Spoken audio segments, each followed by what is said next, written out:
Good evening, everyone. Welcome to tonight's webinar. We are going to allow just a few more moments for everyone to get logged in.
Good evening, everyone. We're going to go ahead and get started with the Navigating the Dental Transition Minefield webinar with Art Wiederman and Kathleen Johnson. My name is Amanda O'Brien. I'll be your moderator this evening. A few housekeeping notes before we begin.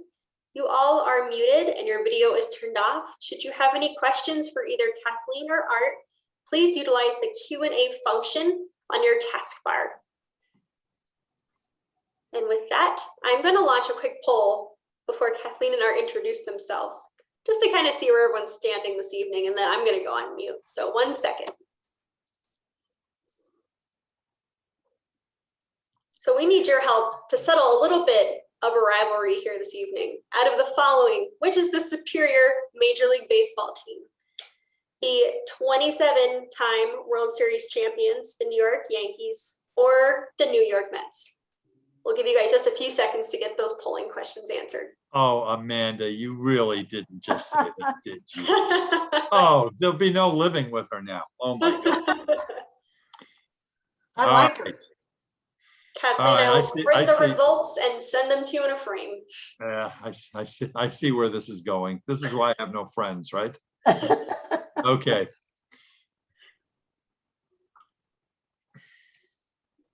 I like what I see.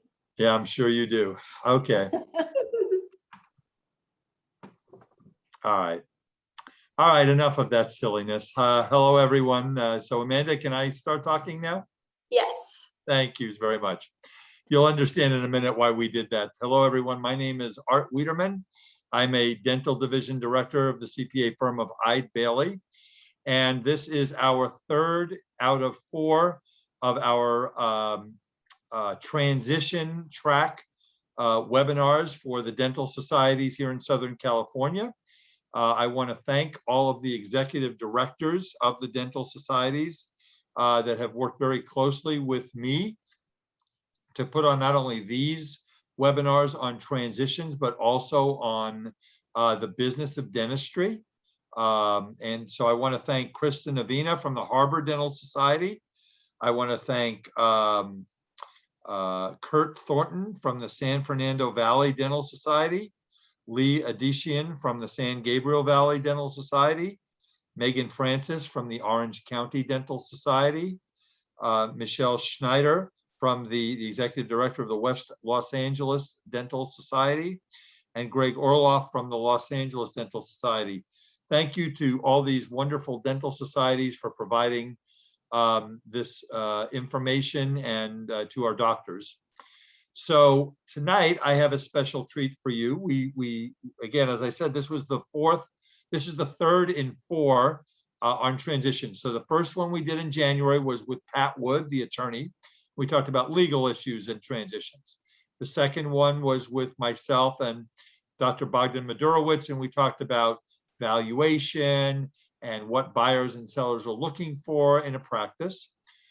Tonight is the third one, and we're going to talk about what buyers and sellers need to know to look at on the management side of a practice. So when you buy or sell a dental practice, part of the due diligence is the accounting due diligence, which I spoke about a little bit last month. But a large part of it is the management due diligence, where most of our buyers bring in management consultant like Kathleen Johnson, who you'll meet in a moment. And what they'll do is, and Kathleen will tell you all that she does, and goes into the office, logs on to Dentrix, EagleSoft, SoftDent, PracticeWorks, whatever you got, and will basically tell the buyers the good, the bad, and the ugly about what's going on from a management and operational standpoint from the practice, as opposed to the CPA, who tells you what do the numbers look like, what's the profitability. I mean, Kathleen does get into that, but her wheelhouse is the management side. So Kathleen is, we'll get to Kathleen in a moment. I have a couple of just things I want to share with you, some updates for those of you that have been listening to our other webinars. First of all, if you've missed any of our webinars, you can go to our YouTube page. Amanda, would it be possible for you to put up the link to our YouTube page where all of these webinars live? Yep, give me 1 second. Yeah, so watch the chat, and Amanda will put up the link to the YouTube page. Our next webinar in our business series is going to be, it's always the second Tuesday, I'm sorry, the second Wednesday of every month. So next month, that will be, I believe that is April the 14th, if I'm checking my calendar right now. Yes, Wednesday, April 14th. And then Wednesday, April 21st, we're going to have Justin Klingshirn from Bank of America Practice Solutions. And he's going to finish our transition series. And he's going to be talking about, banking buyers. What do you need to do? What kind of credit do you need to have? What are the banks looking for in a practice? Sellers.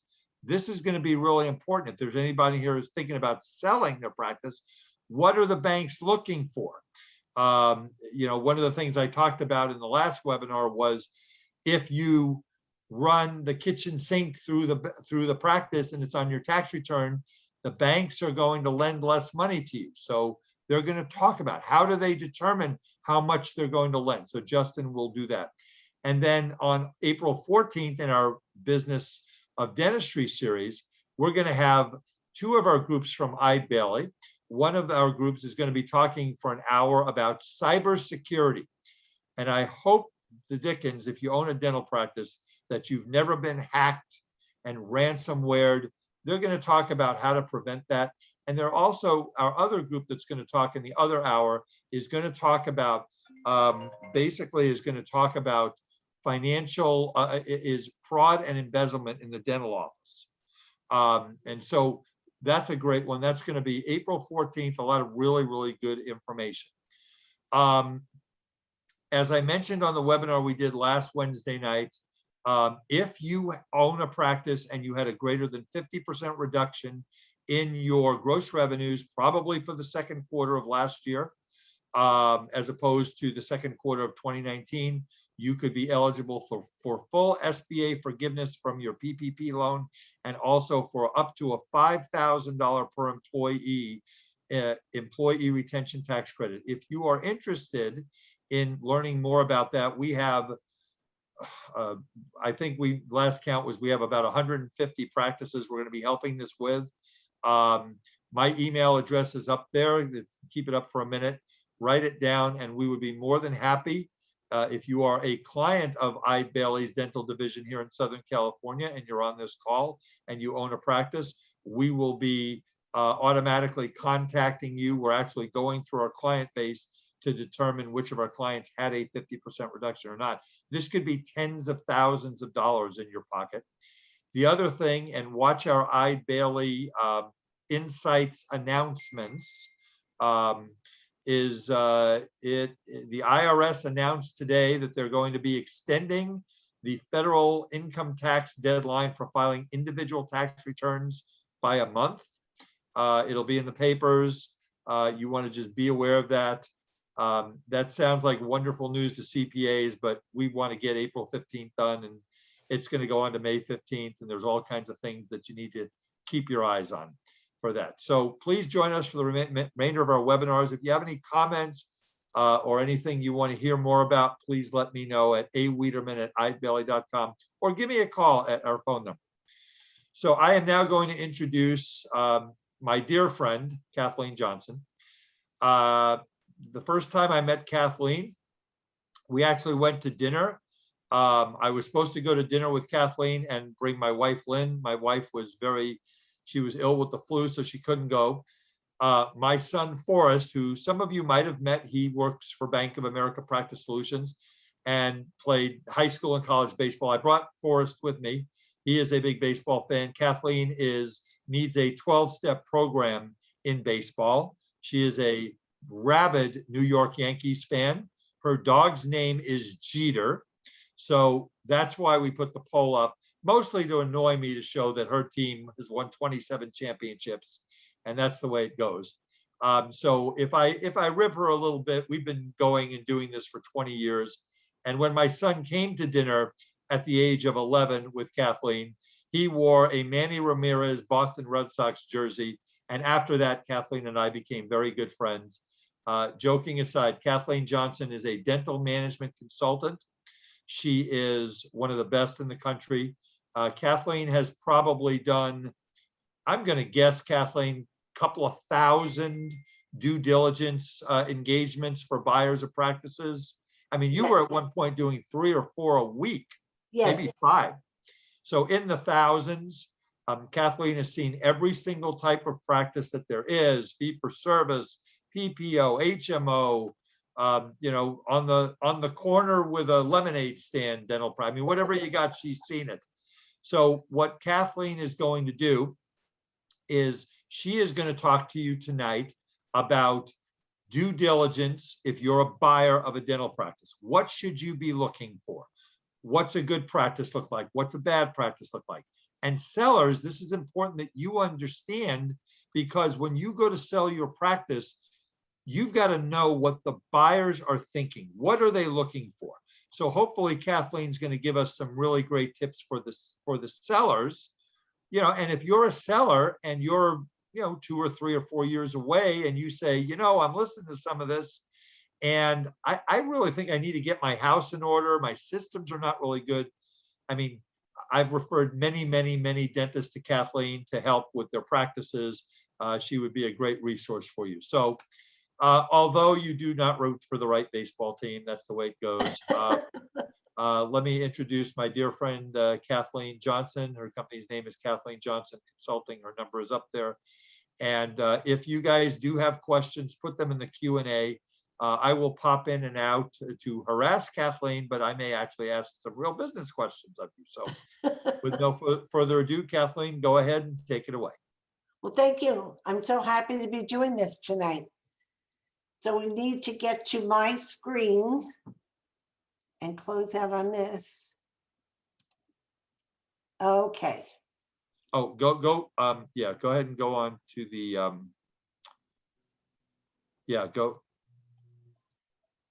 go on to the PowerPoint. Where is it? I don't know, Amanda, where's the PowerPoint? 1 second, sorry, I got kicked out. Hold on. That's because you put up a poll that said the Yankees were better. No. I mean, if I had my way, it would be the Washington Nationals, but. Oh, all right.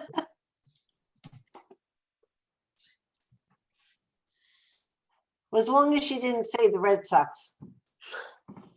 I told her to put up Red Sox on the poll, and she put up the Mets because she likes you better than she likes me. Of course, everybody does. That's true. I have no friends, see? Okay, so go back to the one. I just want to tell him also about the podcast real quick.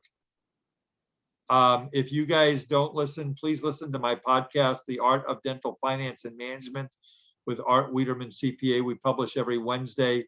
We published one this morning about the employee retention tax credit and the PPP loans. Next week's podcast is going to be on how to best take advantage of your student loan debt, get out of debt quicker. Mark Johnson is a national expert on that. And we've got a lot of really great guests coming up. So please subscribe to the podcast, tell your friends about it. Okay, Kathleen, now you can. Thank you. So Amanda, I might need you to change the slides because I don't know where I could do it. No worries. Okay, so let's go on to the next one. Okay, so what we're going to be talking about tonight is preparing to sell, the role of the seller, the role of the buyer, the due diligence protocol, and realizing your dream, smoothing out the daily grind. Next one. Okay, so you need to know your role as a seller. You know, what I have found with a lot of practice evaluations is that the seller doesn't have things ready for the buyer or for the bank. So we want you to have everything ready. So get your team together, consultant, CPA, attorney. Be prepared to show your practice. Is your team aware of the sale? Are you asking for reports that you've never requested before?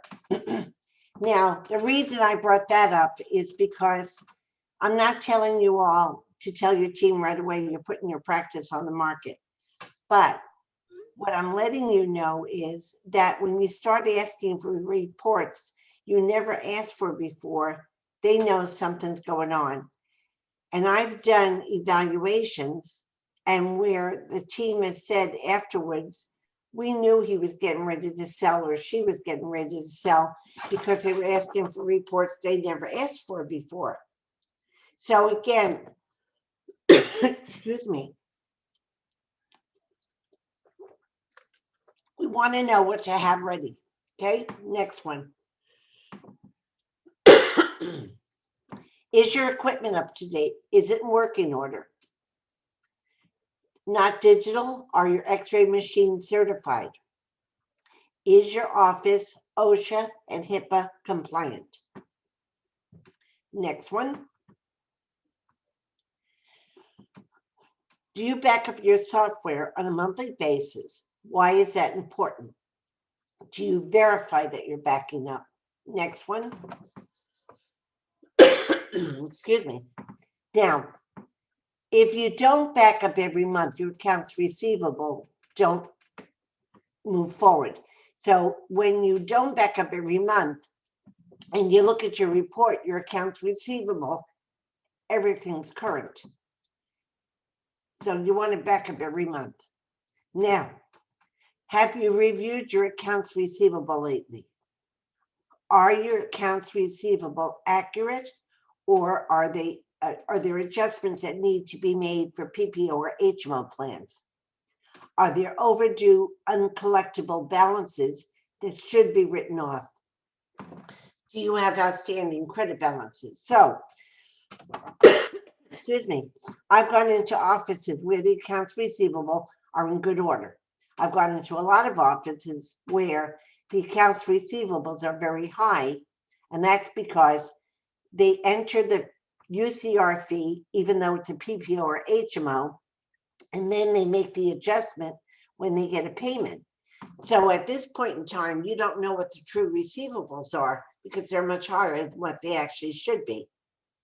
I also find that there are uncollectible balances that have been on there for 5 years that they've never collected a penny on, never sent them out for collections. So should they be written off? Do you have outstanding credit balances? Now that's another big one. You as a doctor need to run these reports every month and look at them. I have gone into offices where the credit balances were over 100,000. And that's because they get the patient approved for care credit and then they charge out the care credit right away.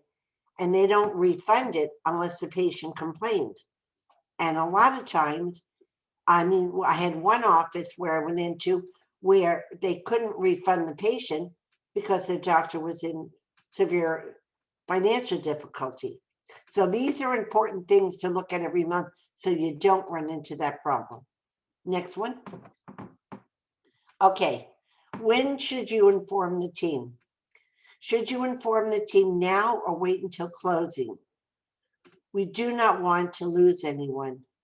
If your team has been with you for many years, you may want to be upfront with them and present your decision to sell in such a manner that we will attempt them to make everyone comfortable. So why I say that is because if they've been with you, and I've been in offices where the team has been there for 20 years or so, and they go, why didn't doctor tell me? And I say, I don't have any idea. So sometimes you might want to tell them, or you might want to tell one or two people, but not to, tell the whole team. But by the same thing, if you're not telling them up front, you don't wait until the day before the new doctor is coming in. So once you have everything approved and the buyer is approved and loan and everything is moving forward, then hopefully a week or 2 weeks in advance, you can let them know. And I always tell the buyer that you want to keep the team. You don't want to take over the practice and lay everybody off or fire them or just not hire them. You wouldn't be firing them. You wouldn't be hiring them.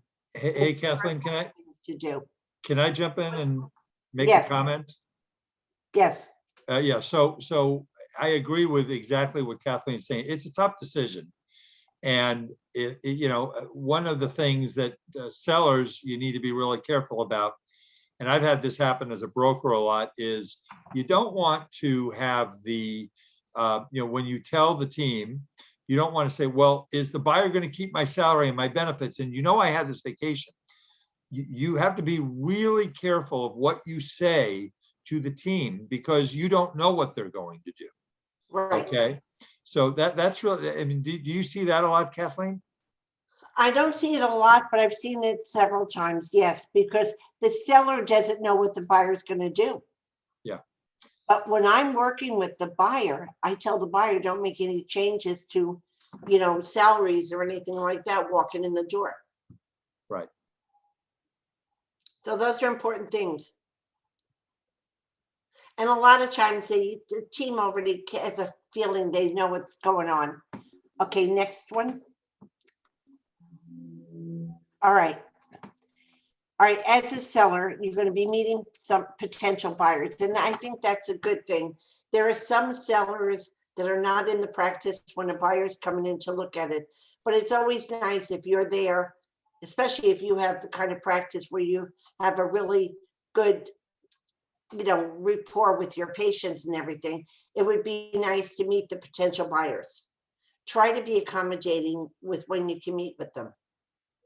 Be ready to answer questions. Know a little bit more about what's going on with your practice.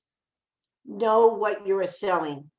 So again, know your production and collections and things like that. And a lot of times you'll know your P&L, your net income and everything. But a lot of times you don't know how many new patients you're getting, how many plans you belong to if you're a provider for different plans. So it's always good if you know some of that. Next one. Okay. So the role of a buyer, define the practice of your dreams, location. Where do you want to practice? How far from home? Do you want a fee-for-service practice, PPO, HMO, plans, or den account? Now, as far as fee-for-service, 100% fee-for-service, those are few and far between in California. So you're not going to find too many of those. Do you want to be in a professional building, a freestanding building, a strip mall, or a shopping center? And, any of those can be good. However, you don't want to be in a shopping center with a bunch of discount stores because you're not going to attract the kind of patients that are willing to pay for the recommended treatment. So it all depends on where you want to be. Now, what drives your needs? family, social outlets, population, what drives it? Know that before you start looking. Next. Get to know the market, know what's going on. And we had a couple of months where the market was kind of quiet because of the coronavirus, but things have been picking up. Get to know the brokers. Get to know the practice from inside out. Next one. Okay, brokers. Get on the brokers list. Find someone with whom you are comfortable and realize that no matter what information they share with you, the ultimate responsibility is yours to do the due diligence. Get out and see what is on the market. Keep notes of what you have seen so you can start to set up comparisons. And when I say it's your job to do the due diligence, even if you hire me to go in and do the practice evaluation, I always tell the doctors and give them a list of what to look for. It is your job to go into the practice and to look at the charts. And we'll go into that in a few minutes. Next one. Okay. Some doctors say, should I do a startup or buy an existing practice? Well, it all depends. There's a lot of good existing practices out there. And as far as a startup, that can be good or that can be tough. It depends on the community you're in, location, what you're going to do to market it, to get it started. Right now, my recommendation is more of a practice acquisition than a startup. If you were in an area where there wasn't a lot of dentists around, startup might be better. But right now, I would say a practice acquisition. Next one. Okay, surround yourself with the right people. A lender, how the different programs work, questions to ask, prepayment penalty, how interest is accrued, points and closing costs. That I can't help you with. You talk to the lender. A consultant. You want a consultant with dental experience who will do a detailed evaluation. Verify the production, collections, adjustments, new patients, and visits by month for 2 years and year to date for the previous 4 years. Now, let me tell you why I do by month. When I do the evaluation by month, I want to see production, collections, adjustments, new patients, and visits. I also ask for the bank statements for each month. So I can see what was posted in the computer and what was deposited in the bank, and if they are pretty close. They're never 100% the same, but I want to see that they're close. I also want to see if for some reason the numbers went way up or went way down over a period of time or just a month, and what happened those months. So that's why year to date doesn't do it for me for the past 2 years. I want to look at it month by month. Next one. Okay, a CPA. You need someone with dental practice accounting experience.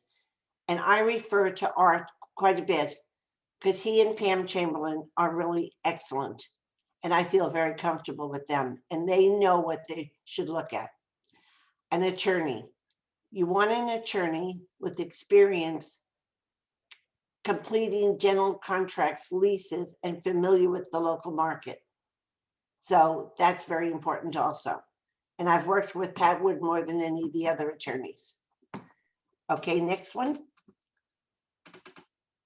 Okay, your role as a buyer, researching. I always ask this question, and not everybody does. What is the reason for the sale? Now, a lot of times the sale is because the doctor is getting ready to retire, or the doctor is moving out of California or out of the area. Sometimes it's a female doctor that just had a baby and wants to stay home more time with the baby. But we want to know the reason for the sale. That's very, very important. So again, retirement, moving out of the area. Sometimes it could be health issues. So we want to know. Is there an associate? And I always ask if there is an associate, How long has the associate been there? And is the associate aware of the sale? Does the seller have another practice? And if they do, I want to know how far apart. Because we don't want them to have another practice that's very close. And Art can tell you this, but I think the distance recommended is usually 15 miles.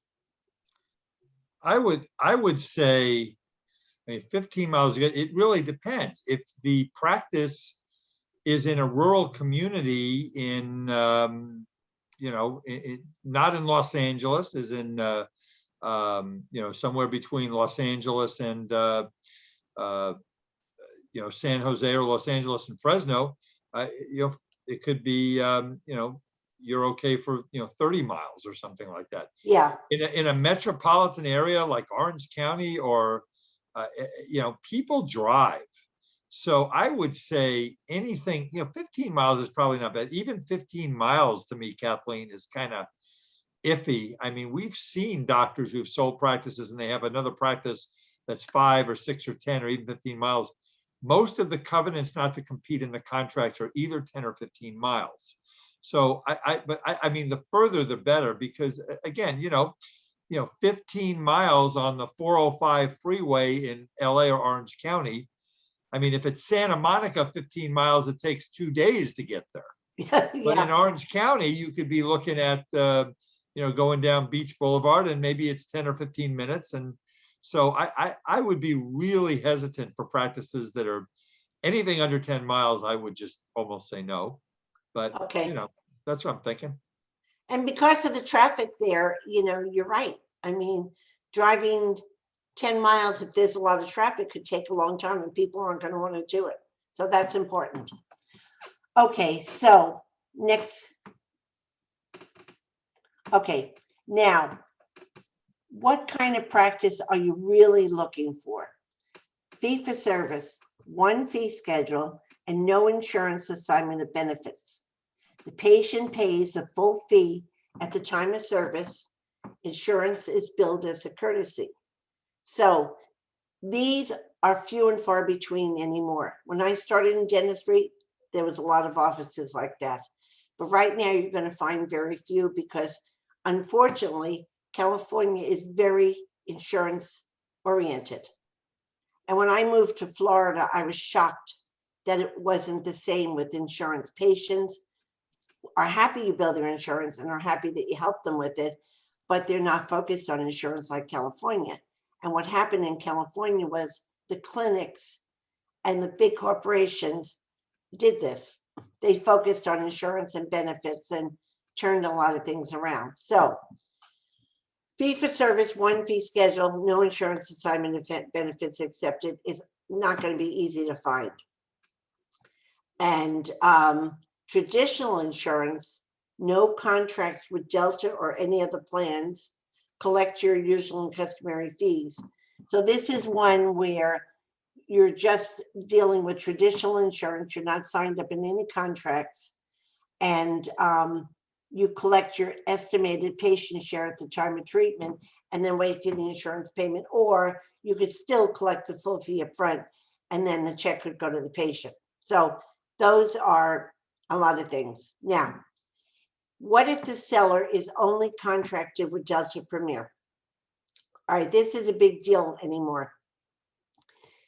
It used to be you could decide with Delta if you wanted to be a Delta provider or you Delta Premier, or you want to be Delta Premier and Delta PPO.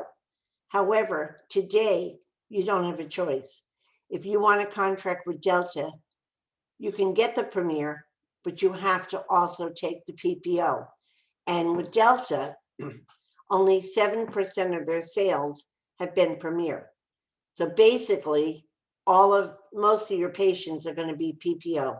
So if the doctor has Delta Premier and you're buying this practice and they have a lot of Delta patients, your income is going to go down because again, you can't only be Premier. Next one. So what percentage of the practice is Delta Premier? Why is that important? because your income is going to go down. So we want to know what percentage of the practice is Premier, and it's kind of hard with a lot of the software systems. I do try to get to look at the 1099s from last year from Delta. Unfortunately, it doesn't specify if it's Premier or PPO, but you have to assume that most of it is PPO patient because they might have Premier, but you're only going to get paid the PPO.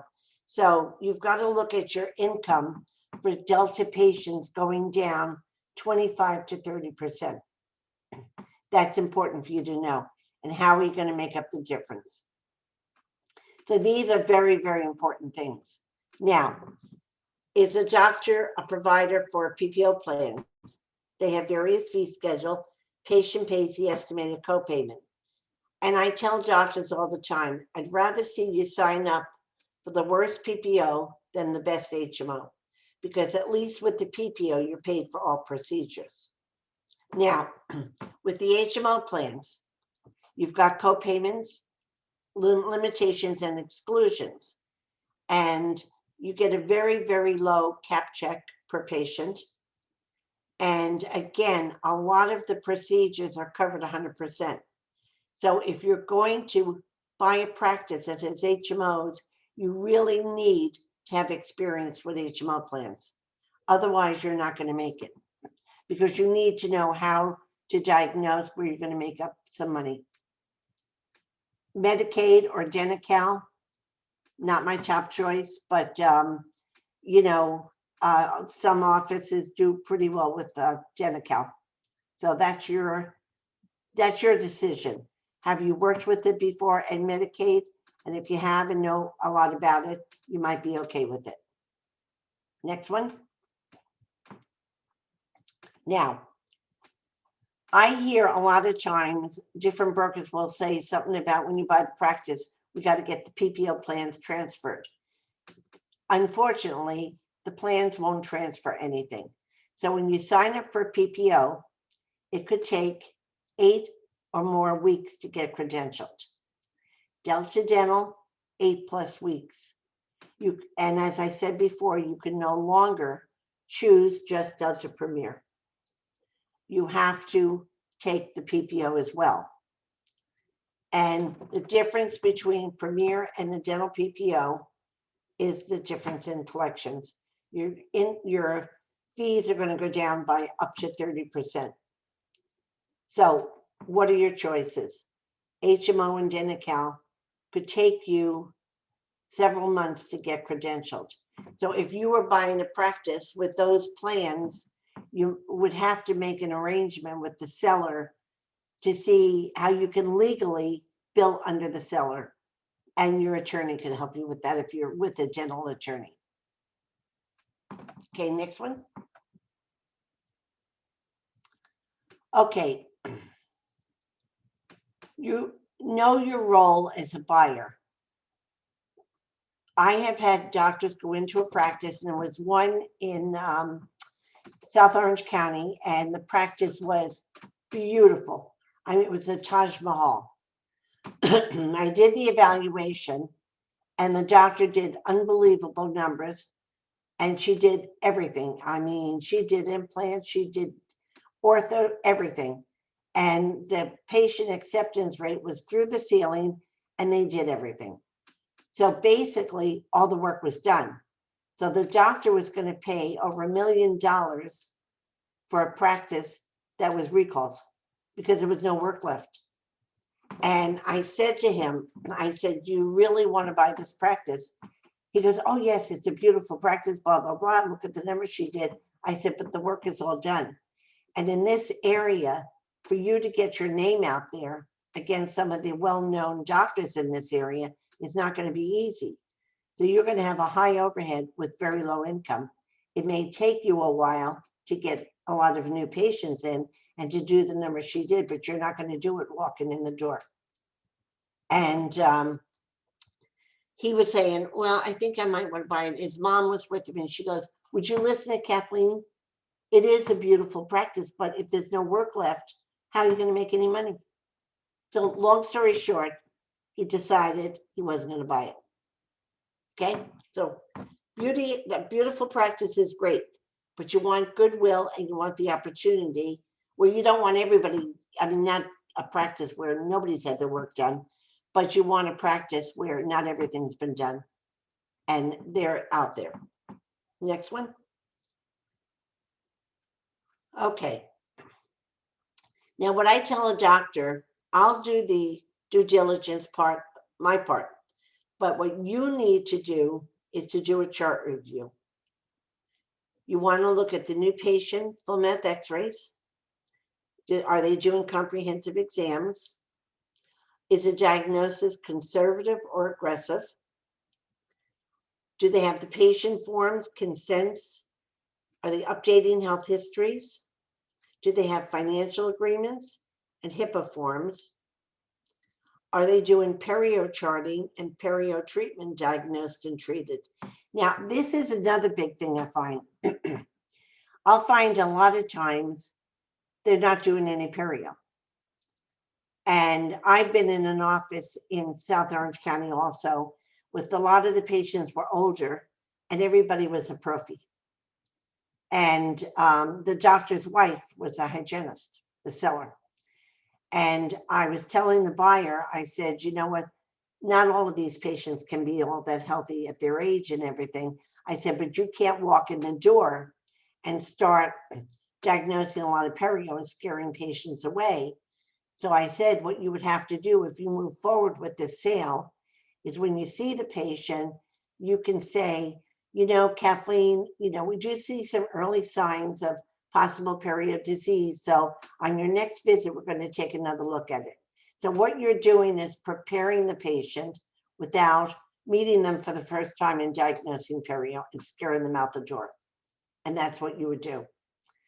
Okay, the next thing is documentation. Some offices are extremely good at documentation and others aren't. So you want to look at the documentation with the doctor, the way that he or she has been documenting. Okay, next one. Okay. How long has a patient been with the practice? And are they doing their continued care recall appointments? Are there a lot of redos? Do you have a treatment acceptance financial agreement signed and dated? Are they consistently collecting patient copays? And that's another thing I look for in the practice is that they're collecting the copays. And we're going to get into talk about that and then be on here. Next one. Okay, not collecting patient copayments. What effect will that have on the practice? Should you continue to write off copayments, which is considered overbilling or fraud? What happens when you start to ask patients to pay their copayment? Will you lose patients? Let me tell you a story. Go to the next one. Okay. There was a doctor I met and he had owned a practice before and he bought this, what he thought was a great, you know, practice that was not focused on insurance or anything. And it made good money. It was also in South Orange County. So he didn't have anybody evaluate it because he had owned a practice before. So he bought the practice and his wife was a hygienist and they only had one person that stayed when they bought it because the other two people left. So of course they were, you know, doing the treatment plans and then going over the treatment plans with the patients and letting the patient know what their copayment was. And the patients were really, really upset.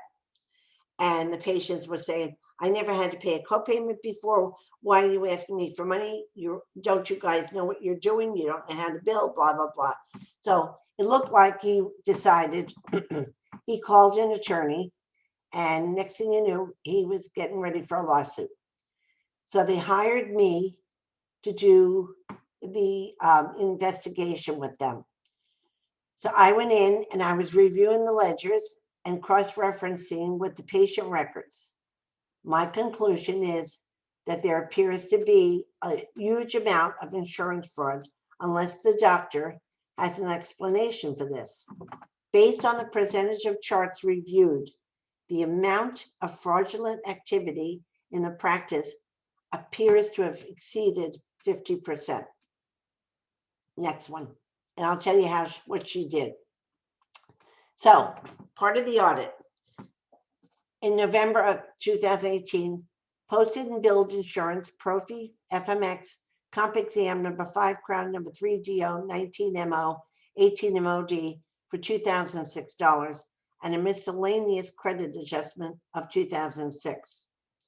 12/28/18, insurance payment came in for $1,078. On 4/19/19, posted and billed x-rays, 14 root canal and crown, 22 MOL for $2,158 and a miscellaneous credit adjustment of $1,658. On 5/2/19, insurance check posted was $895. Charges were not documented in the chart. Let me wait till this gets out of the way. For $4,164. So those are charges not documented in the chart. Insurance paid $1,973. And go on to the next one. Okay, so the total charges billed to insurance and not documented in the 63 charts audited was $173,905.45, or an average of $2,760 per patient. The insurance payments posted was $72,923. So let me tell you what she was doing. The wife would come in and see the doctor and have a lot of work. The husband never been in. So the doctor would bill the wife's insurance and also bill the husband's insurance for the wife's treatment, even though he was never in there, never seen. And so when the wife reached her maximum, so the husband's got billed. So she did that with family members with a lot of patients. And that's why they never had to pay any co-payments, because they were getting their other family members' insurance billed to save them money, but they didn't know what was going on. All they knew was they had a doctor that knew how to bill. So he didn't know that walking in the door, excuse me, and now it was settled. She was on the verge of losing her license, and he got back almost everything he paid for the practice because he had no practice. And he ended up just having to walk away because nobody wanted to stay with him because he was charging co-payments. He wouldn't commit fraud. On to the next slide. So if that is the case and procedures were not rendered, but billed to help patients not have to pay for actual work done, then this practice is not worth anything, as the patient would expect this to continue or leave. The only way a new dentist could generate the revenues presented would be to continue to do this type of fraudulent billing, which is not legal. Now, does this happen all the time? No. There are a lot of offices, they're not doing that kind of billing, but they're not charging patient shares. And a lot of times they'll write them off, but a lot of times they won't. And that's why the accounts receivable are high. And the reason they're not adjusting them off as a credit adjustment is because if they get audited, they'll get caught. But if they leave the amount on the account and they get audited, they just admit they're not good at billing. But they're not, it's not proving that they're not charging the co-payments. So these are things, again, that we have to look at. And again, it's not every practice, but there are practices out there that are doing that. And you don't want to buy a practice where you have to commit fraud in order to make money. I would hope not, anyway. Okay, next one. Now, active patients, you cannot depend on the computer stated number of active patients as being correct. I find them overstated at least 70% of the time, as they do not update the patient status. Now, what I mean by that is, I'm not saying they're doing fraudulent things, but the staff doesn't think about when a patient calls and says, I'm moving to Florida and I won't be back, I would go in and make that patient inactive. But they don't think about doing that. So that patient stays in the computer as being active. Or a patient dies. They're still active, but they're dead. So now if I print a report for the number of active patients, it could be, 5,000, but they only have 2 hygiene days a week. So we know it's nowhere near 5,000. So anyway, so an active patient is one that has been seen at least one time in the past 24 months. So how do you know the real numbers? Well, I have to say, EagleSoft and Dentrix have good reports. EagleSoft, I think it's called a patient statistic, patient analysis report, and it will show you patients seen in the last 12 months, 24 months, and 36 months. But I said up to 24 months is active. And Dentrix also has a report.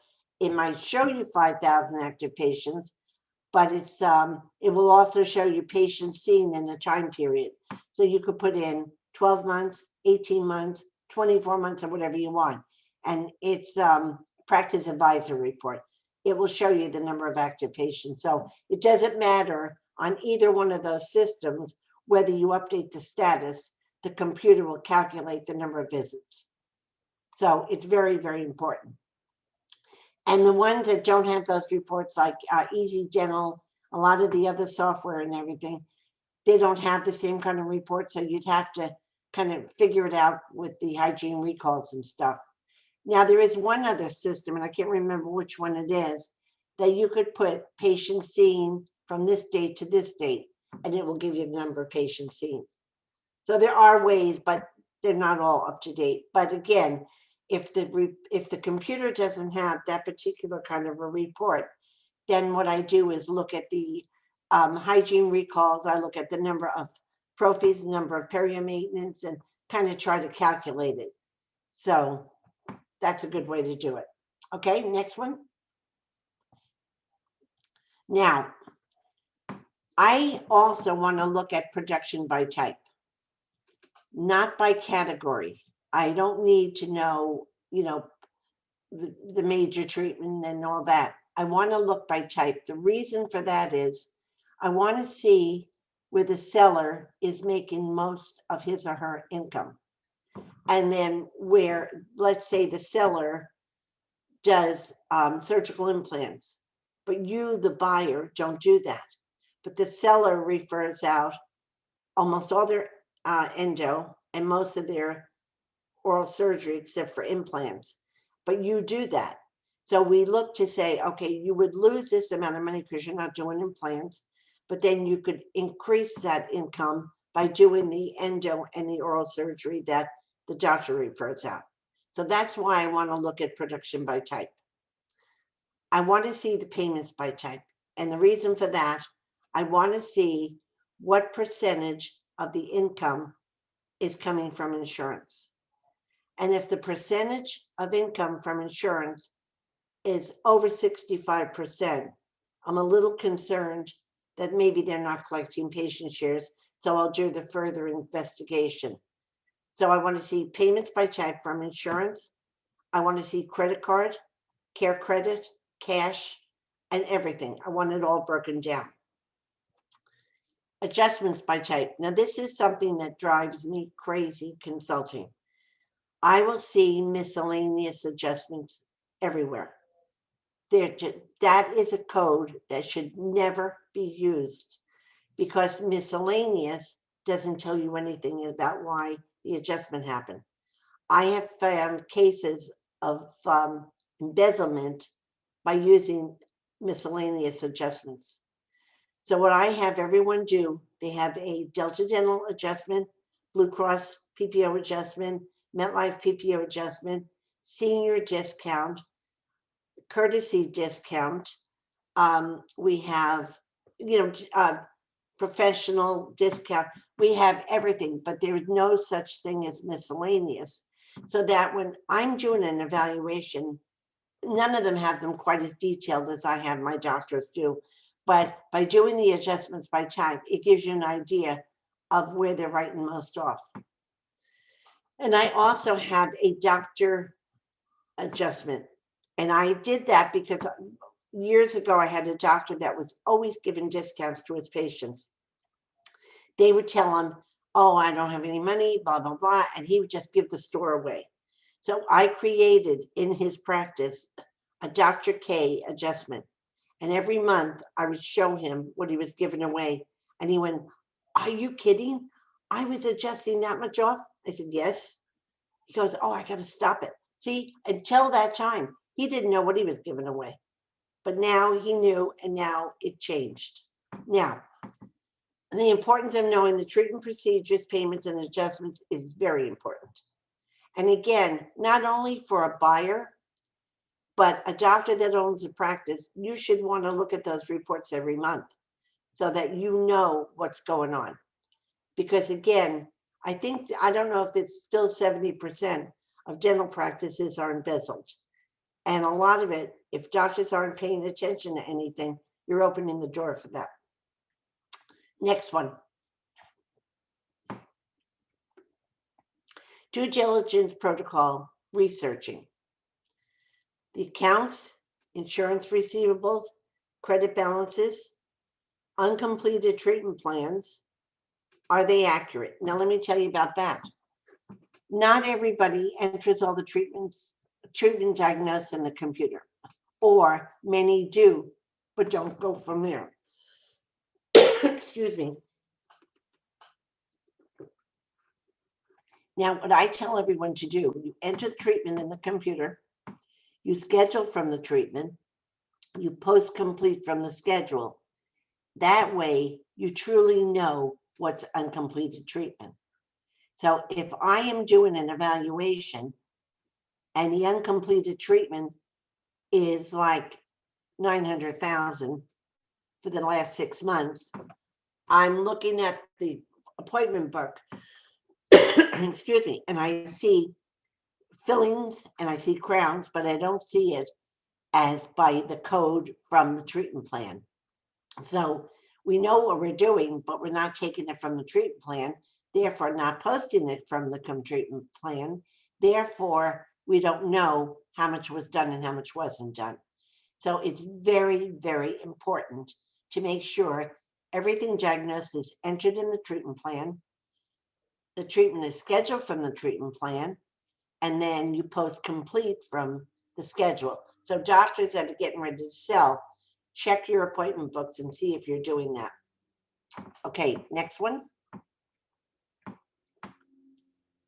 Okay. New patients and referral sources. So what is the patient? Is it a patient referral, insurance, advertising? Now, I want every new patient to have a referral source. So it could be referral from another patient. It could be saw the sign. It could be advertising. It could be the PPO insurance, whatever it is.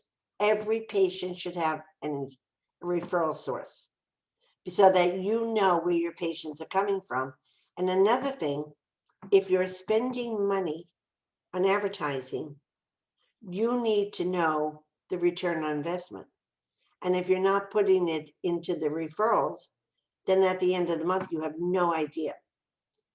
The other thing about it is, if you're doing, the advertising, are you getting patients or shoppers? Now, what is the difference? A patient will usually accept your treatment even if they're not ready for the whole diagnosis. A shopper comes in for the special, where I've seen a lot of this advertising with x-rays, exam, and simple cleaning for $59. So what that tells me is a simple cleaning is $59, but if I want a good cleaning, I pay the full price. And the marketing people are not happy with me saying that because they think it's a good way to get people in the door. yes, it gets people in the door, but they're not patients. They're there for one time. So again, when I'm doing an evaluation, I want to know where the patients are coming from. And I want to know if they're actually patients that are willing to accept the treatment, even if they don't accept the whole thing at one time. So it's important to know this stuff. And as a seller, it's important for you to organize that stuff. Okay, next one. Okay, here is another biggie. Continued care recall system. Is there one? Are they good at pre-scheduling recalls? Now, what I find in a lot of offices is they are not pre-scheduling that many recall patients. And one of the things I tell them, you don't pre-schedule them by saying, would you like to make your 3-month, 4-month, or 6-month? Nobody wants to make a dental appointment. What I like to do, as much as possible, have the hygienist do the pre-scheduling. But if she doesn't or he doesn't, at the front desk, they say, Kathleen, could you schedule Mr. Smith for his 3-month perio maintenance on my schedule? So that way the patient hears it from the hygienist and they schedule. So you want to have a good continuing care system. You also, a lot of them are sending text messages for reminders. And there are some offices still sending cards, but computer generated cards end up in the trash because they're not handwritten or anything. So it depends on what works in your area. Okay, are they doing perio charting, and do they have a non-surgical periodontal therapy treatment? And I like saying non-surgical periodontal therapy rather than deep cleanings or SRPs.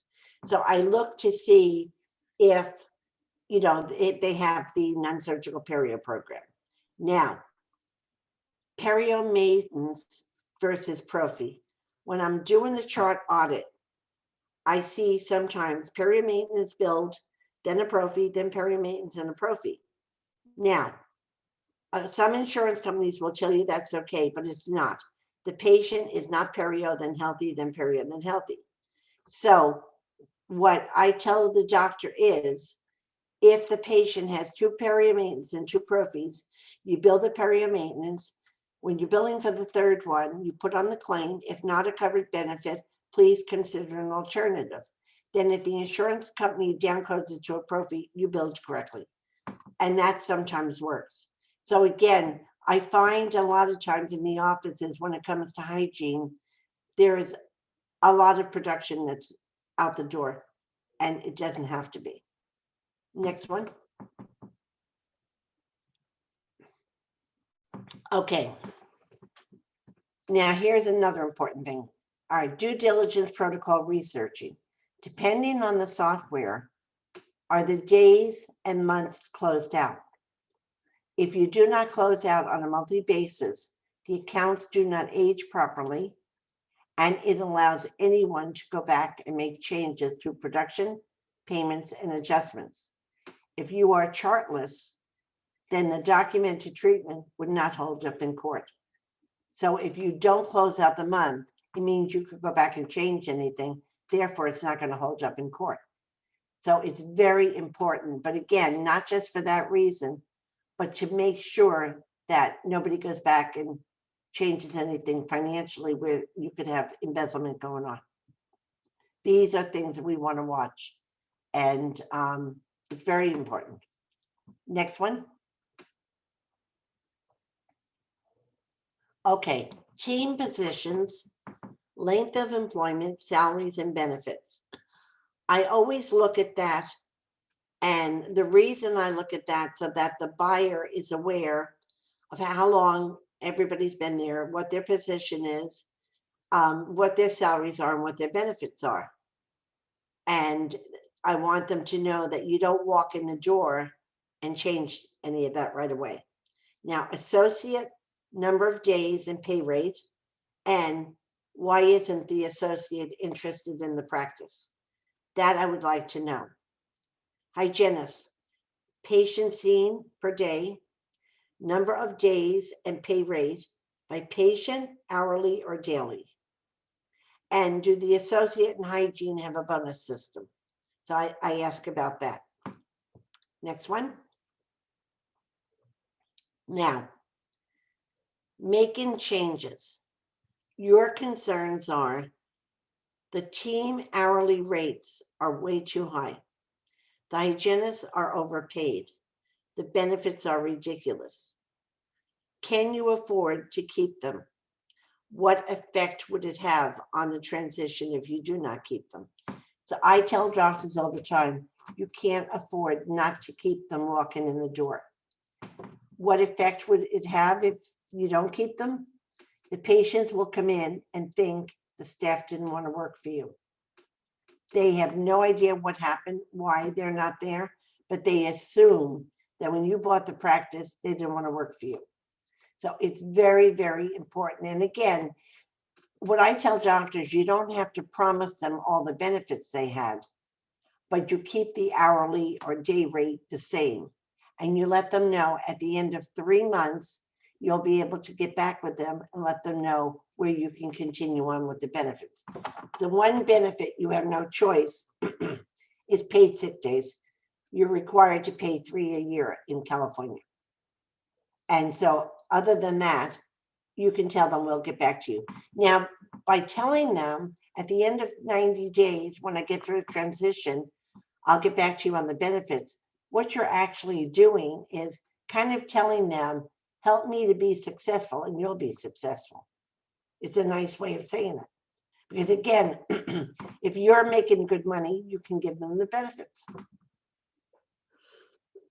I'm so sorry.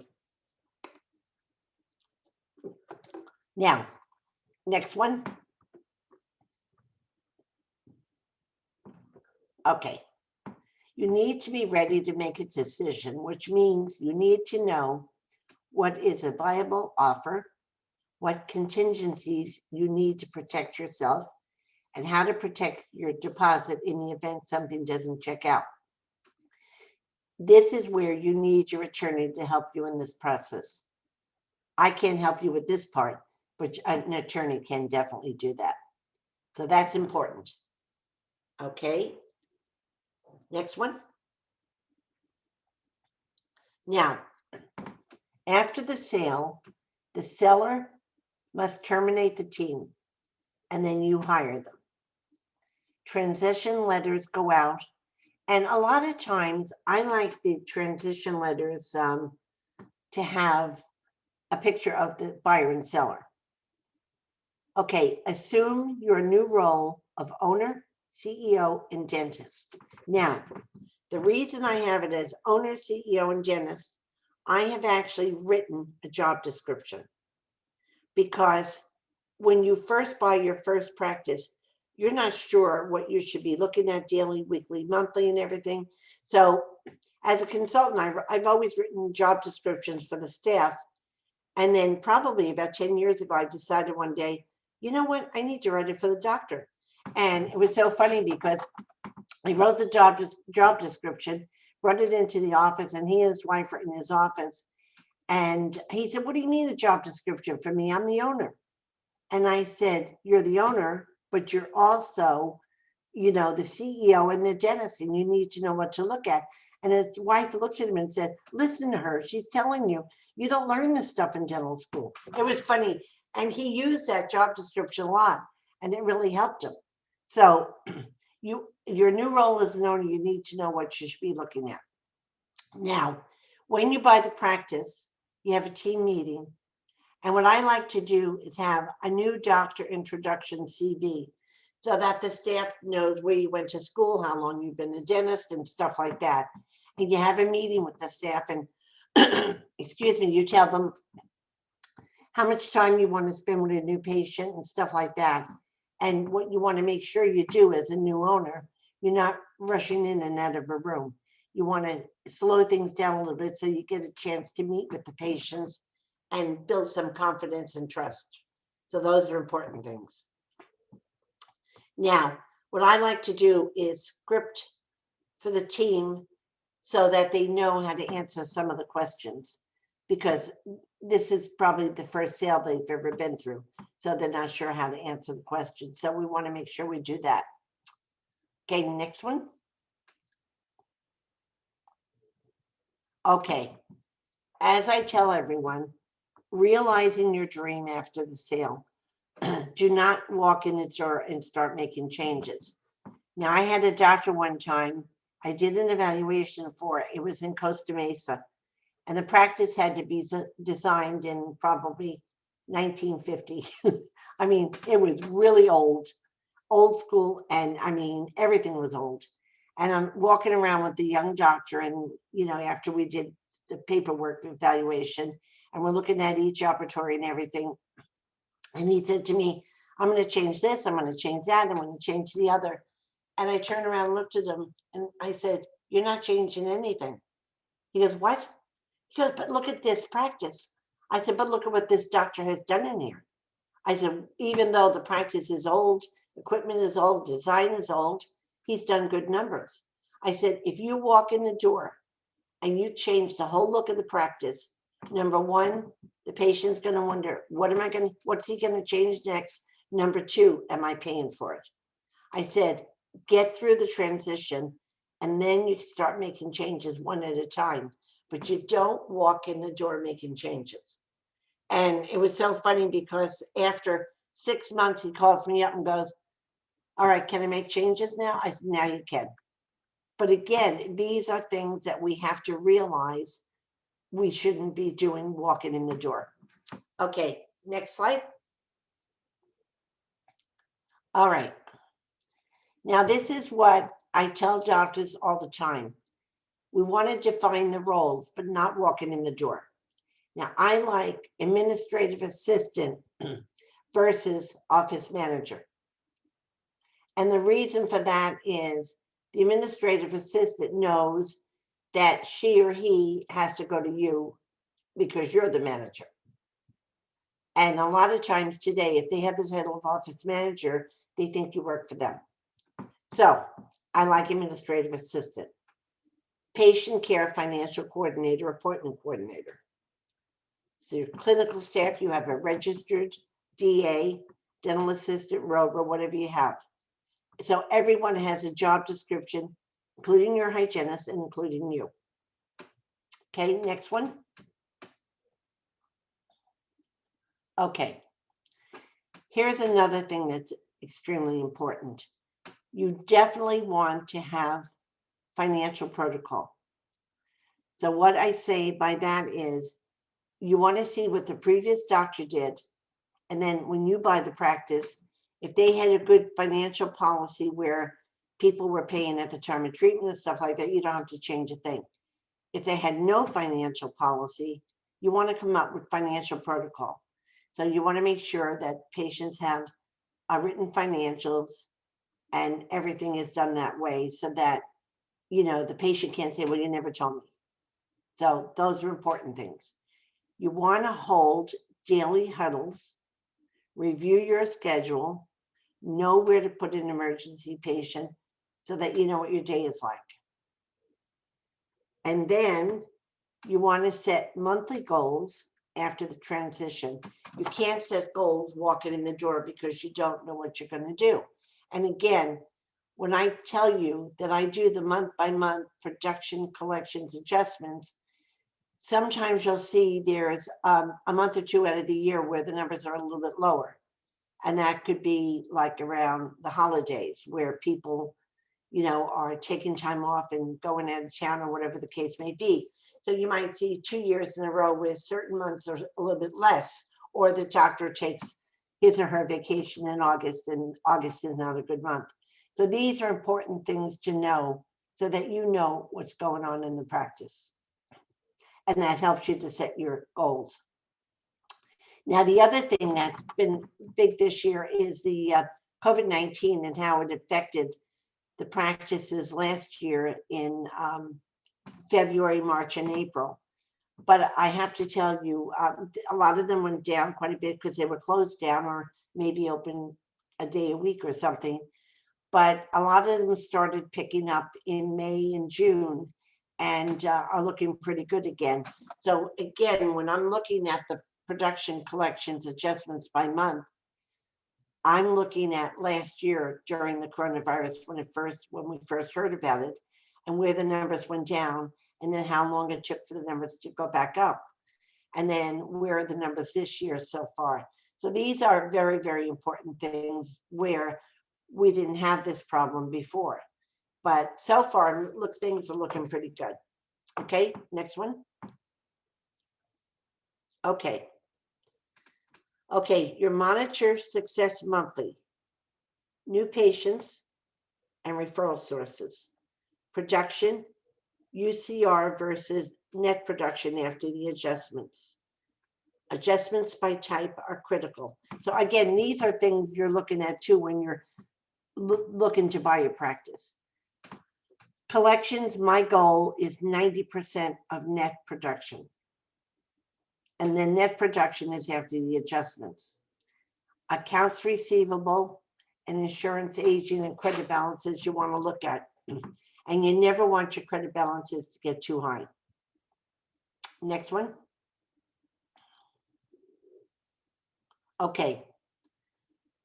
Review weekly. Anticipated production for the next 2 weeks.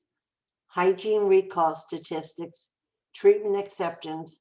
And patients not returning. What's the reason? Now, when you're looking at the production schedule for the next 2 weeks, I'm looking at that when I'm doing the evaluation for you. And I look at the appointment book. And again, if everybody's entering the treatment plan, scheduling from the treatment plan, then I can look at the appointment book on the computer and I can see how much is scheduled and per day and by week and by month. But again, if they're not doing it that way, then I'm not sure how much is on the books for upcoming weeks and months. So these are important things, again, not only for you when you're buying the practice, but when you own the practice. And again, we want to keep track of if patients are not returning, what is the reason? And what you're going to find with patients not returning, a lot of times would be people that are driving a long distance where they kept coming, even though they moved out of the area, they kept coming because they've been seeing Dr. X for 15 years. So those patients, sometimes you can't keep them in. But the local patients, when they say, oh, you have a new doctor, well, I'm going to find another doctor. And I train the staff to say, well, I can't tell you what to do, but if you go to a new office, you're not only going to see a new doctor, but a new hygienist, new front office, new back office. If you come back here to meet our doctor, we're all here. We just have a new doctor. And a lot of times they'll make the appointment and come in. So it's all in the way we communicate. Next one. Oh my God, I can't believe we got through all these things. I'm going to open the door for lots of questions. So hopefully you learned your keys to success. All right, do we have any questions? We don't have any questions, Kathleen, on the Q&A, but let's just kind of talk about, give us maybe one or two like things that the dentist should just, if they see something in a practice, they should run for the hills. Is there anything that jumps out at you? I know you covered a lot of really great stuff tonight. Well, the main thing that jumps out at me is if the insurance income is really high, and it kind of tells me maybe they're not collecting patient shares. That's a big deal. I as a broker, and for those of you that don't know, I'm a dental practice broker. Trying to adjust the lighting in here. The daylight savings time has thrown me completely off here. I'm sorry. So I look like I'm in the twilight zone for the moment. I'll fix that in a second. But anyway, I refuse to take a listing if they're not collecting co-payments. Of course. Number one.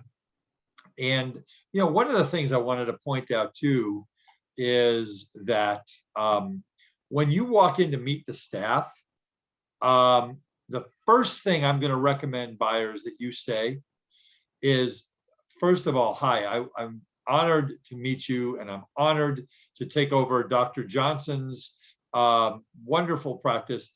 And I want you to know that my number one priority is the total health and well-being of the patients of this practice. If you start off with the dental team that way, I think you go a long way to winning them over. Yes, you do. Yeah. Because it shows you're not just there for the money. And I also want to emphasize, Kathleen, that it is a buyer beware out there. So when you're doing due diligence, Kathleen's work is not designed nor is ours as CPAs in doing accountants due diligence to find fraud.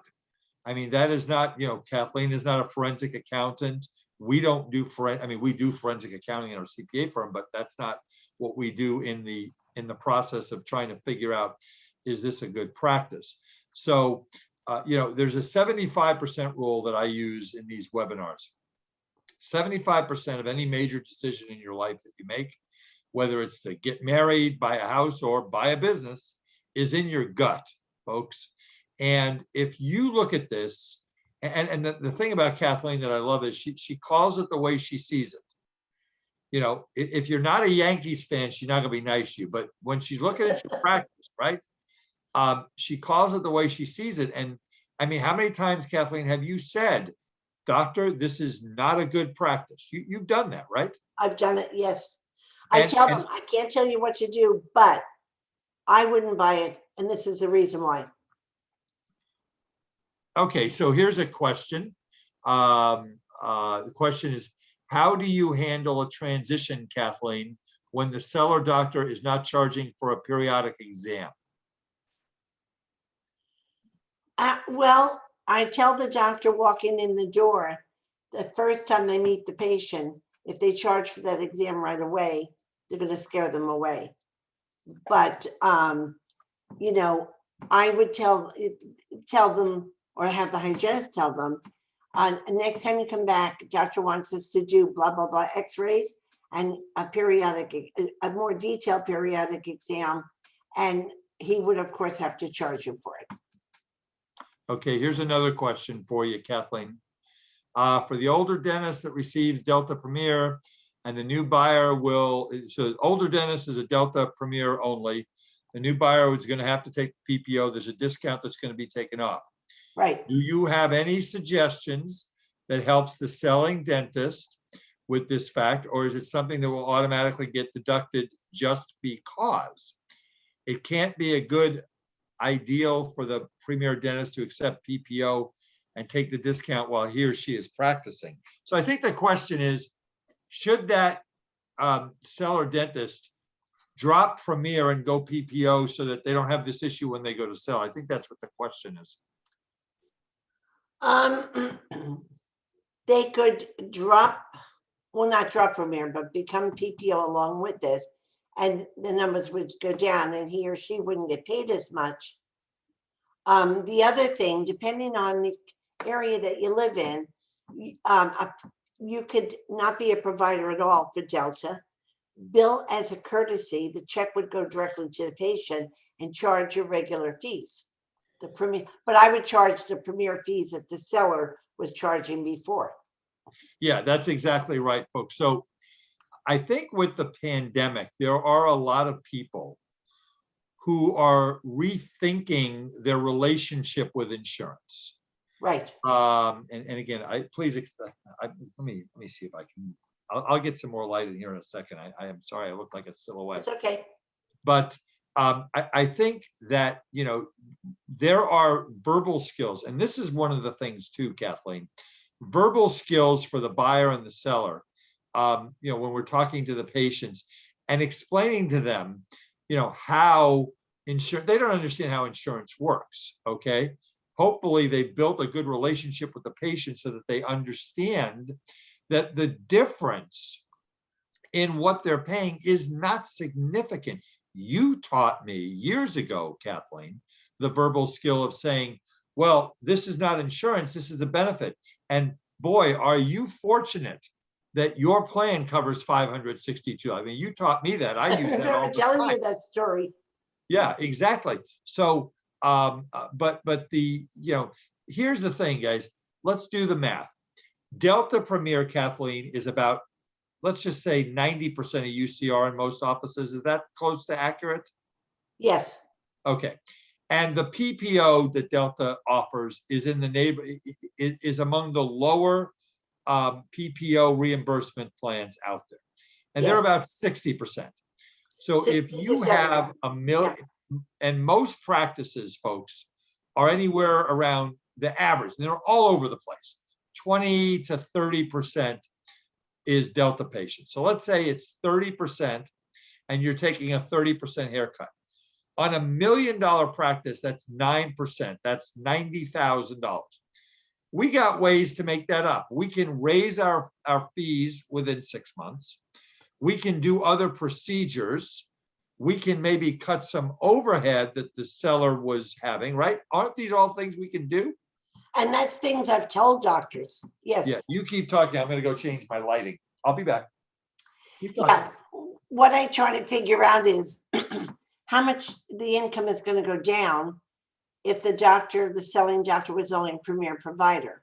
And then what you can do to, increase the fees on other things and, make up the difference. But if it's a huge, huge Delta Premier practice, then it would be hard to change that income. However, I will say this, only 7% of the sales is Premier.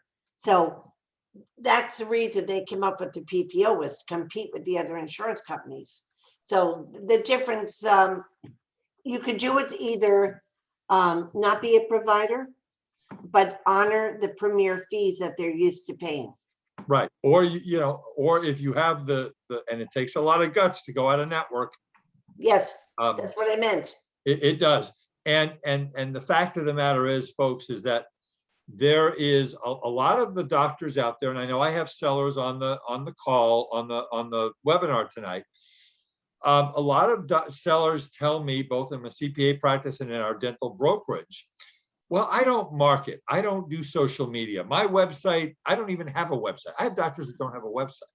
So what we find is that the younger doctors who are coming in and buying practices are really computer savvy, social media savvy. We have a saying about, what's most important in marketing. So Kathleen, what's the biggest, I said this last time we did this, what's the biggest search engine out there? What's the number one search engine out there? I don't remember. It starts with a G. It starts with a G. And it ends with a Google. Google. Yeah. What's the number 2 search engine out there, Kathleen? Who cares? Really? I mean, it's so 5-star Google reviews, social media marketing, website present, involvement in the community.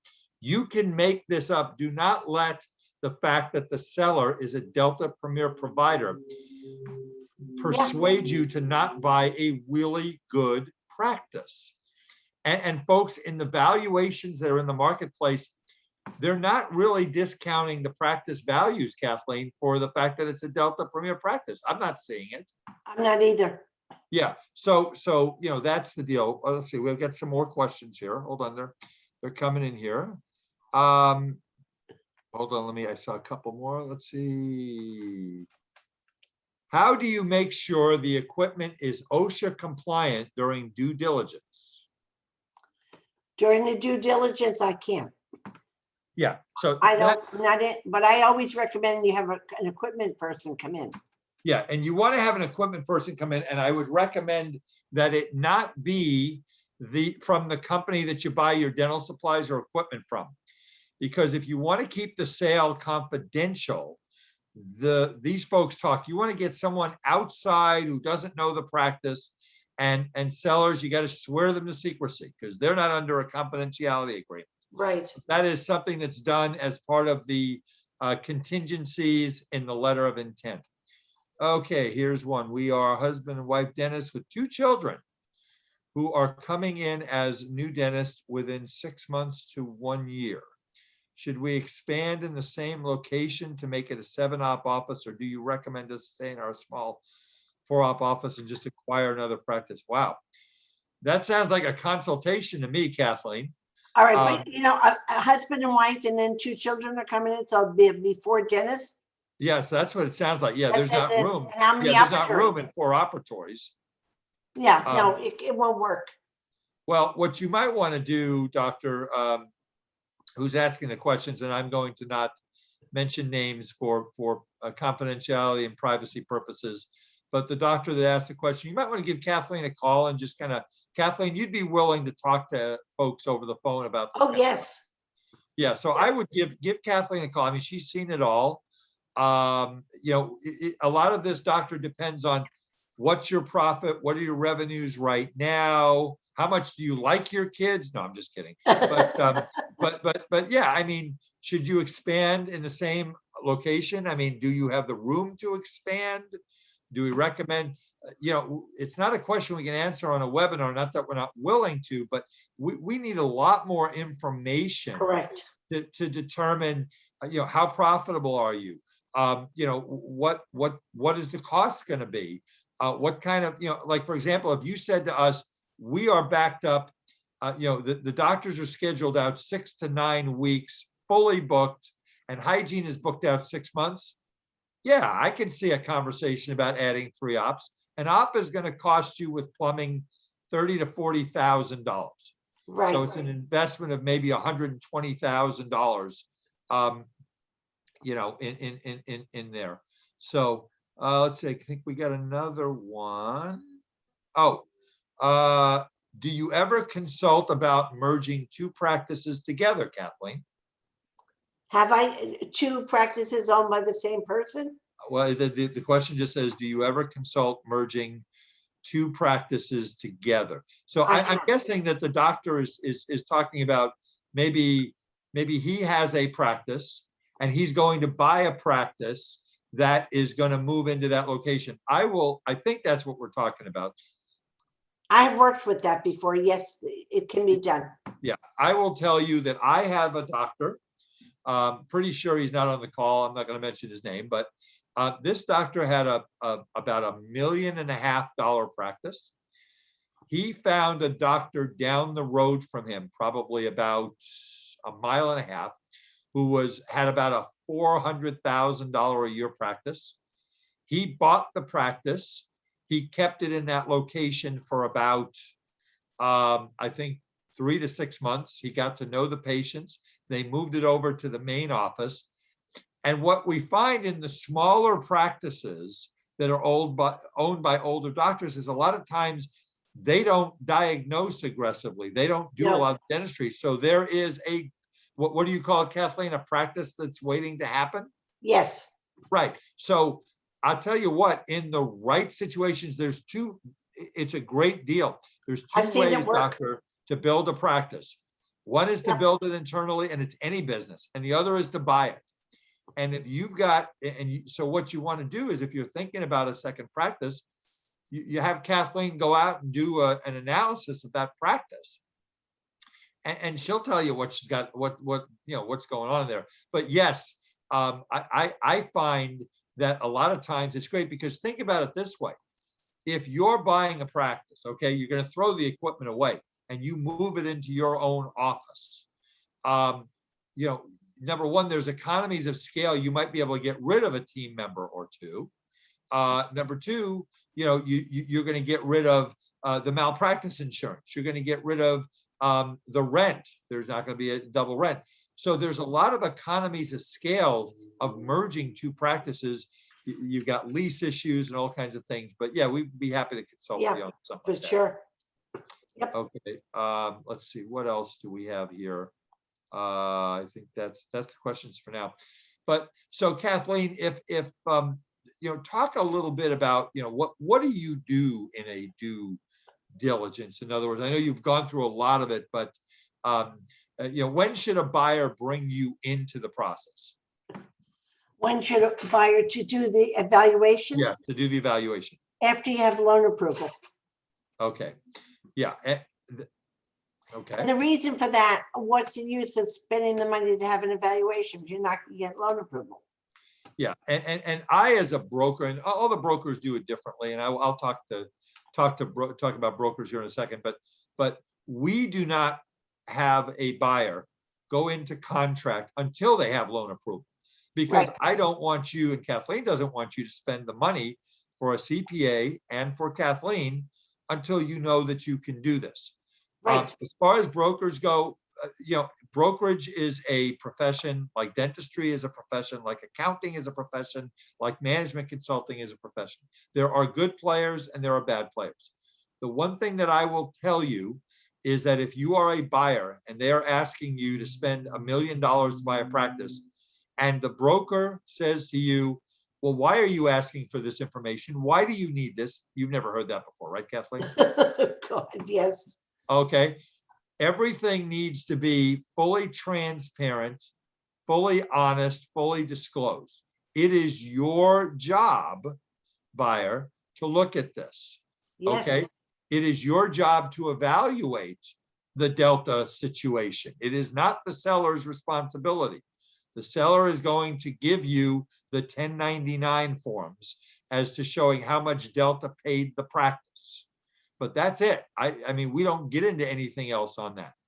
And if a broker says to you, if you don't make an offer, and it's not a full price offer by 10 o'clock tonight, you'll never get this practice and blah, blah, blah, blah, blah. Buyers, don't ever let a broker pressure you into doing anything. And sellers, you don't want the buyers pressured because you don't want problems after the sale. Right. And sellers, I'm going to talk to my sellers that are on the line too. I recommend to sellers, no disrespect to my buyers, that they keep a little bit of log. If they see the buyer making major changes right out of the gate, Kathleen, I document it. Document. I had a situation. I sold a practice in the San Joaquin Valley years ago. And the San Joaquin Valley is a very hard place to sell a practice because there's a lot of buyers. So I sold this practice and I did this, and I will never do it again. I drove from Orange County to Fresno and home in one day. That was not something I will never do again, but I did it. And I told the buyer, the buyer, don't, just what Kathleen said, don't change anything. Don't make any big changes on this. And this buyer made every single freaking mistake in the book. Oh, and no. the staff left within a month. And now the buyer is suing the seller. And I said to the seller, who was a 35-year accounting client of mine and a dear friend, I said, I'm feeling a little funny about this situation here.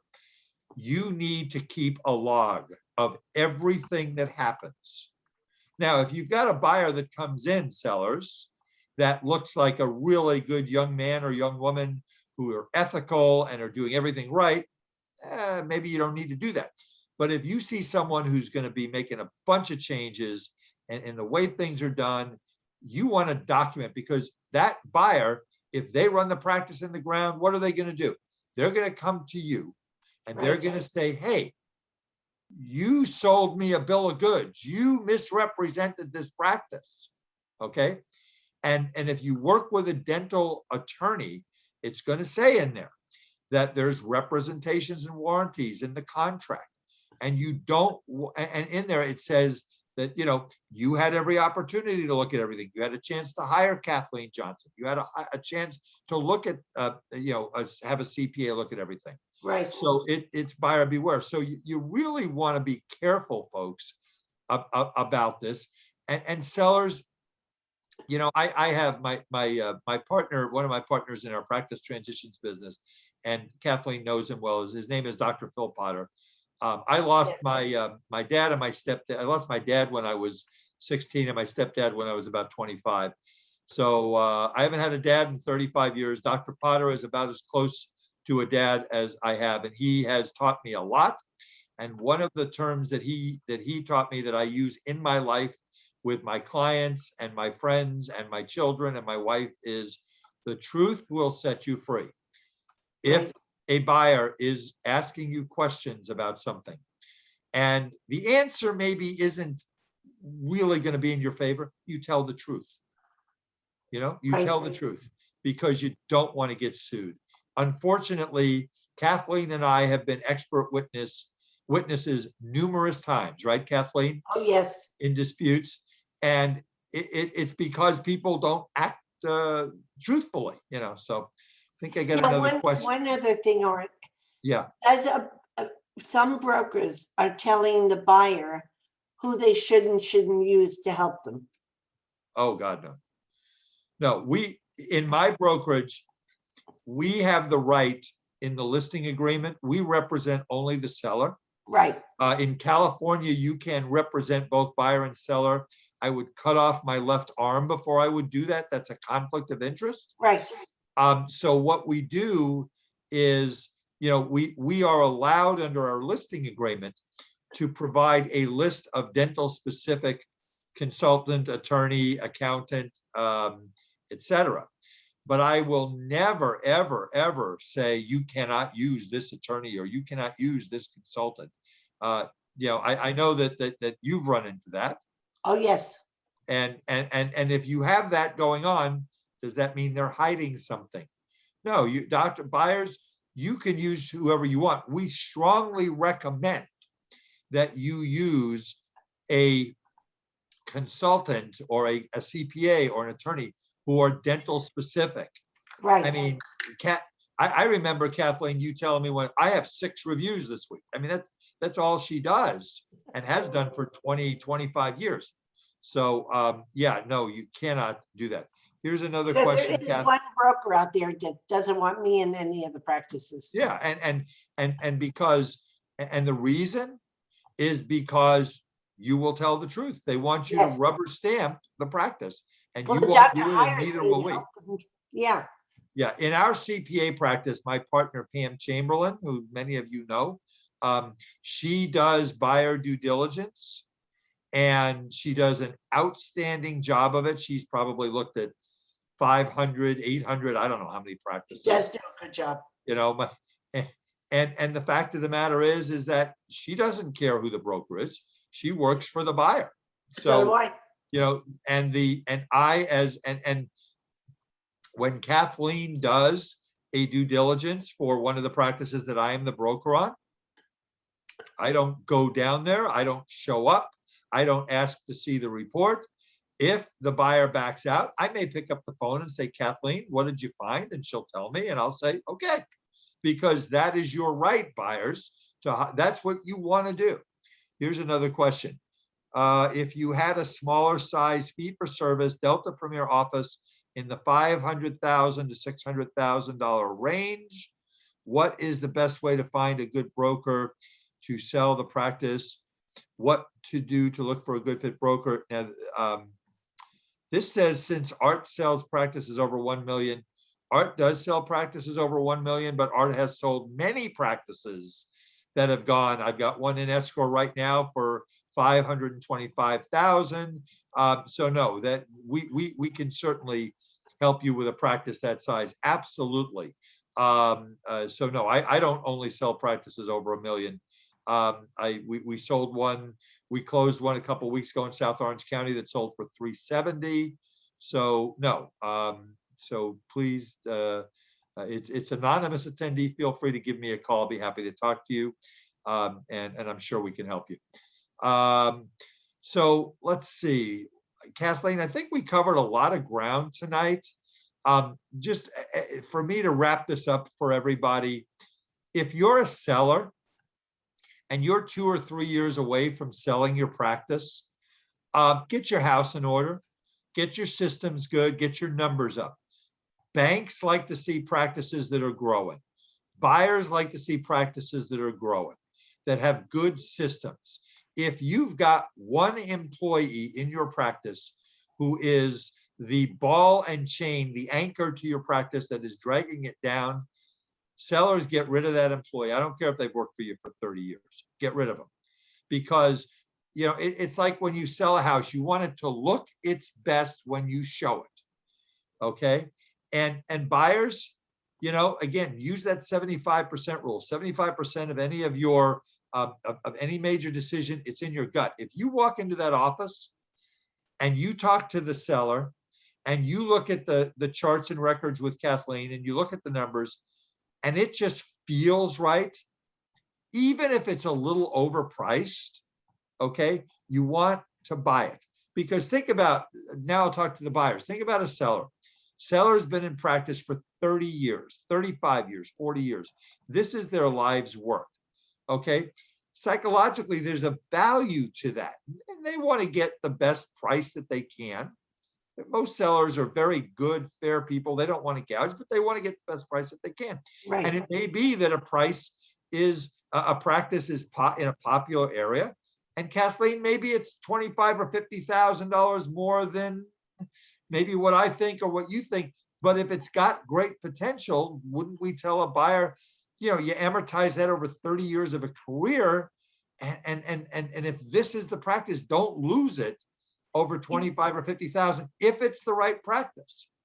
When you say that, I not only look at what they're buying, but I do look to see where there's potential.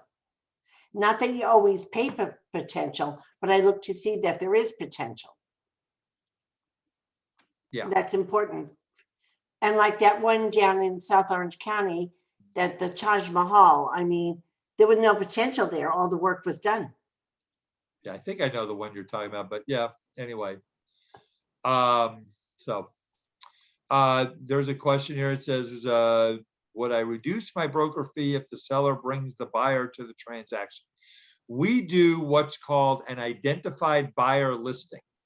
So as a broker, we have to, as a broker, there's a lot of work. We have to put together a prospectus that takes a long time.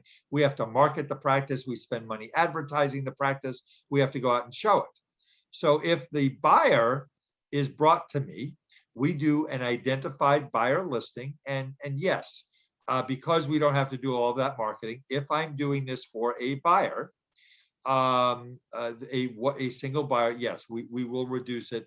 But there are some conditions to that, because since I'm not the one that's bringing the buyer, I don't know if this buyer is financially qualified. I don't know if this buyer has a felony record the size of the room. I don't know if they've had their dental license suspended. I don't know what I'm dealing with here. So I will facilitate that.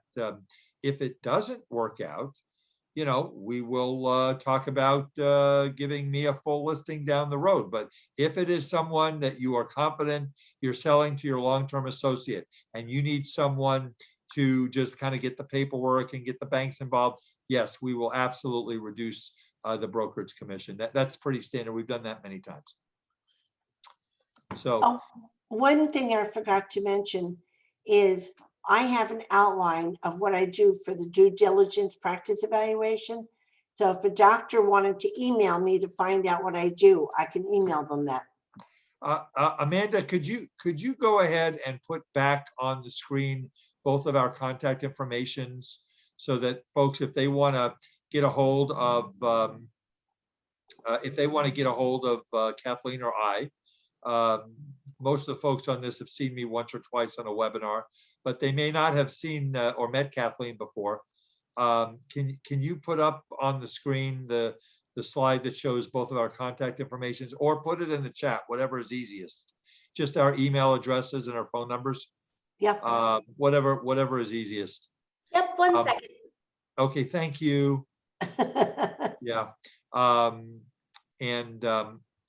Yeah, here we go. Yeah. So if you guys want to get a hold of us, I don't think the number got. My phone number is missing. Or you have a very short phone number. So tell us what your phone number is. It showed up earlier. Oh, what's your phone number? 800-998-8399. Okay. And if you need to get a hold of Kathleen, email her, or you can email me and I'll get you her number. Yeah, if we could be of any help to you, we'd be more than happy to talk to you. If you're a buyer, Kathleen and we do buyer representation. Yes. If you're a seller, we do practice sales. We're very proud of the work that we've done. And and if you're a buyer looking for a practice, let me know, because we got some good practices out there. Let's see, what else do we have? I think that's about it. And I just helped a seller and her husband put everything together before they called the broker and had everything ready for them. Yeah, no, it's good. So folks, I think this is about, I think, Kathleen, I thank you so much for taking your time and giving your years of expertise. I was joking with her and we put up a poll question.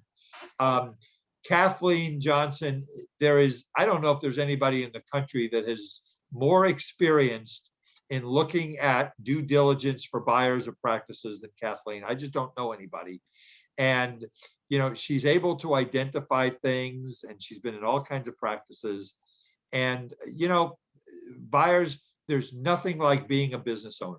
So I would encourage you, don't get discouraged. Don't buy the first practice you see and just think, oh my gosh, this is the last one. I will tell you, we're still in baby boomer land. In other words, we've still got people who are baby boomers. There's millions of baby boomers in this country and thousands of dentists who are going to be selling their practices. The other thing is we do see more sellers coming out of the woodwork after the COVID pandemic, because we're just seeing that they don't want to do this anymore. So there are more practices coming on the market. Yeah. The market is good. There are good practices. If it's a bad practice, you don't have to buy it. Okay. Right. Well, anyway, Kathleen, you are a dear friend. I love you to death. Thank you for everything you've done for the dental profession. You're wonderful. Folks, I want to thank you for your attendance tonight. Don't forget to join us. Next month, we're going to have a new dentist webinar on the 27th. We're going to be having the cybersecurity and forensic accounting webinar on the 2nd, the 14th. And then Justin Klingshirn from Bank of America will finish our transition series. Thank you so much for the privilege and honor of your time. And let me say one thing about, what's that? I'm sorry. I want to tell everyone, Art is extremely good and extremely honest, and I love working with them because he's upfront. Okay. All right. I'll send you the $10 later, Kathleen. Thank you. Amanda, as usual, you are golden. You are my dear friend. I know you hate me because it's St. Patrick's Day, but it did come out to be the 3rd Wednesday of the month. I will make it up to you. I promise. Hey, I'm the Irish one. Amanda and I are both Irish. That's right. Yeah. Well, should have thought that one through. Anyway, folks, have a wonderful, wonderful evening. Thank you for joining us, and we'll see you next time. Kathleen, all right, Amanda, good night, everyone. Night.